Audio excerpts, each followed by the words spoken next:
High court తీర్పుపై Congress version ఏ విధంగా ఉందో చూద్దాం. కోర్టు తీర్పుని స్వాగతిస్తున్నామని చెప్పారు కాంగ్రెస్ నేత అద్దంకి దయాకర్.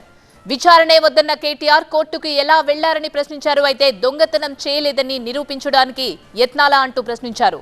దొంగలకు కోర్టు అండగా ఉండదని చెప్పడానికి ఇదే నిదర్శనమన్నారు అద్దంకి దయాకర్.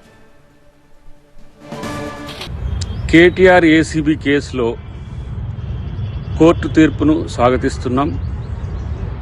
అవినీతి జరిగిన దగ్గర అసలు విచారణే వద్దని చెప్పి కేటీఆర్ కోర్టుకు పోవడం అనేది అప్రజాస్వామికమని కోర్టు చెప్పడం దీనికి ఒక ఉదాహరణ. అన్నిటికంటే ముఖ్యంగా ఏంటంటే దొంగతనం చేసిన తర్వాత ఆ దొంగతనాన్ని దొంగతనం కాదు అని నిరూపించడానికి శతవిధాల ప్రయత్నం చేస్తున్న పరిస్థితి మనం గమనిస్తున్నాం.